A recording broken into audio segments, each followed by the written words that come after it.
In 1861, just 6 years after the start of the first YMCA in the United States, Civil War broke out. At Fort Sumter, the YMCA organized an effort to work together in the aid of the soldiers.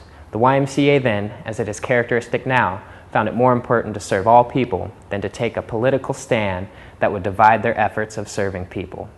Therefore, the soldiers of the North and the soldiers of the South were served. During the 4 years of the Civil War, the YMCA supervised 5,000 volunteers who served soldiers, raised over $6 million, handed out over 1.5 million Bibles, held over 80,000 prayer meetings, and took food and coffee to the front lines of the battle. Someone noted, "There's a good deal of religion in a warm shirt and a good beefsteak."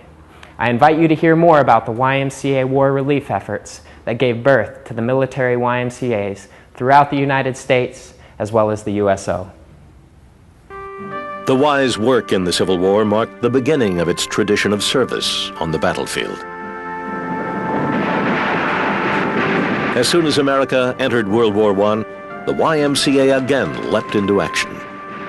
At the time, the General Secretary of the National YMCA, John R. Mott, was an advisor to President Woodrow Wilson, who often looked to him for advice on international matters. On April 6, 1917, the very day the U.S. declared war, Mott sent a telegram to Wilson offering the full service of the YMCA. The Y's relief work would come to include everything from serving hot cocoa to soldiers to raising money for much-needed supplies.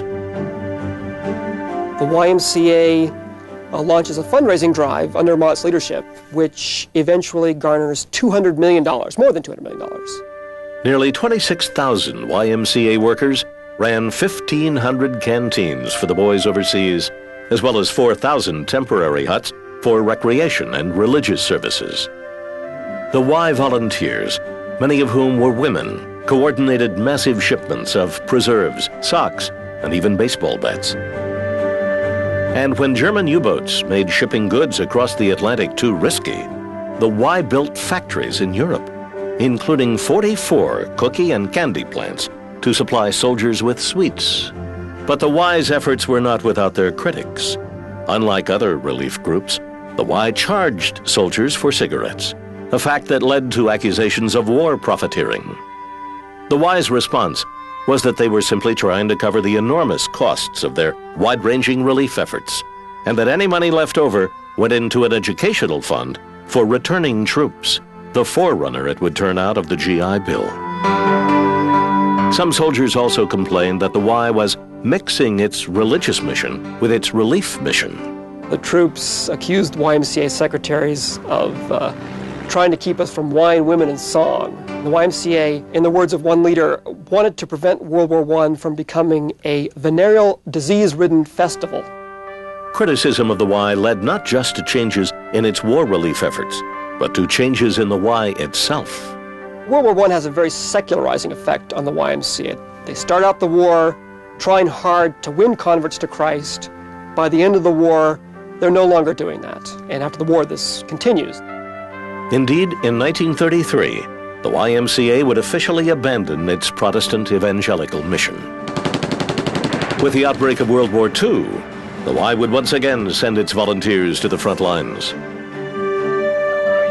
Along with other volunteer groups, it helped found the United Service Organizations for War Relief Work, better known as the USO.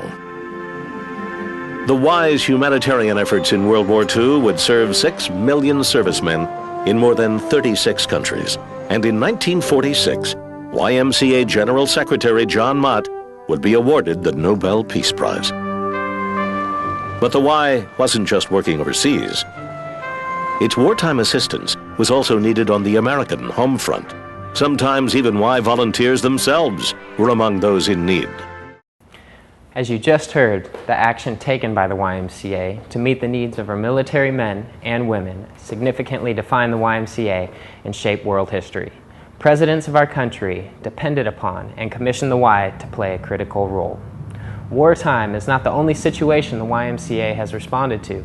They demonstrated social responsibility when serving men in mining communities and lumber camps, or out in the middle of nowhere while they built railroads, that stretched across this country. The YMCA went to the people, and they met the need.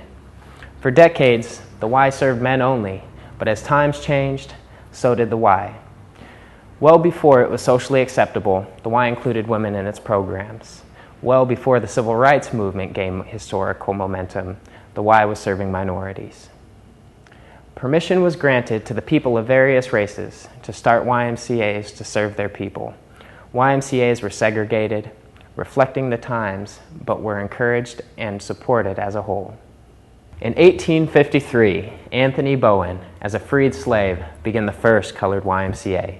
In the same year, a YMCA serving an Asian population began in San Francisco. You could find on the plains of South Dakota Sitting Bull and 4 generations of his family participating in the YMCA. In the early days of the Y, the value of inclusivity was woven deeply into the fabric of the movement, valuing leadership and participation from all people. Responding to social needs and the participation of all still powerfully defines the YMCA culture. Let's take a look at another defining focus the YMCA has discovered along its journey. Here's Janelle to tell the story.